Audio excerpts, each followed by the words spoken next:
Hello everybody, here we are today and we are going to be talking about the week 20 predictions for me for the CFL. Now before we start, please make sure to subscribe if you're new to me or the league. With that being said, let's get into it. So we only have 3 games this week and the first one is going to be a big one. You have the Calgary Stampeders traveling to BC to play the Lions.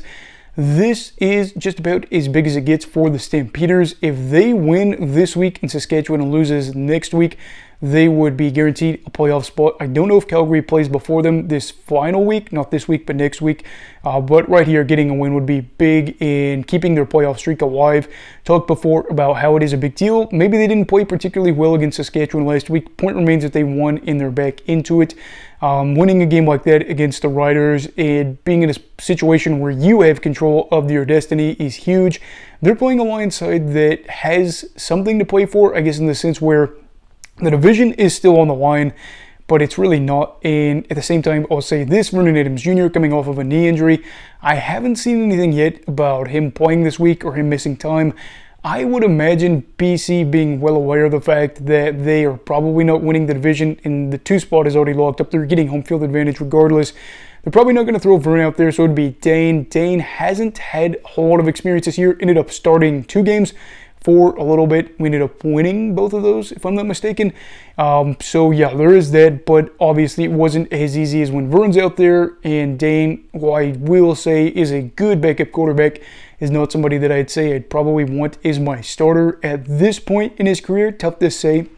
But for this game, I'm going to be picking Calgary. Again, they've got a lot to play for. I just think for the Lions, maybe they could be in a situation where they rest a lot of guys. If Vern's not out there, how well are things going to go with Dane? How well are they going to move the ball? Are they going to be able to score? Just one of those things where the Stampeders have basically everything to play for. The Lions don't have a whole lot to play for at this point. If they win the game, obviously cool as a Lions fan, but it's Winnipeg. They're going to win the division. Calgary, I kind of like to see keep the playoff streak alive, so we're going to go with the Stamps for this one. I was wrong. The Rough Riders actually do play this week against the Argonauts. This one is tough because you really just don't know who's all going to play for Toronto. They will throw a slew of guys onto game rest, and I mean, Kelly's probably not playing this game, so Dukes, I guess, would be kind of the go-to guy. The Riders, again, in a situation where if they lose and Calgary wins on Friday night, they are in, well, Saskatchewan's not in, they're eliminated. Calgary's into the playoffs.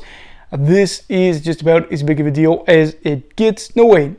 Or at least I think that's how that goes. If Calgary wins 1 and then the Riders lose 1, then Calgary would be able to clinch a playoff spot. Might have read that wrong. But either way, you're looking at the Riders' 6-game losing streak against Toronto, who is probably going to be resting a lot of guys.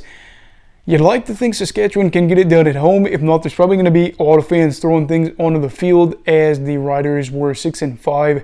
Now, what are they, like 6-11 on the year? So very well could end up 6-12 like last year.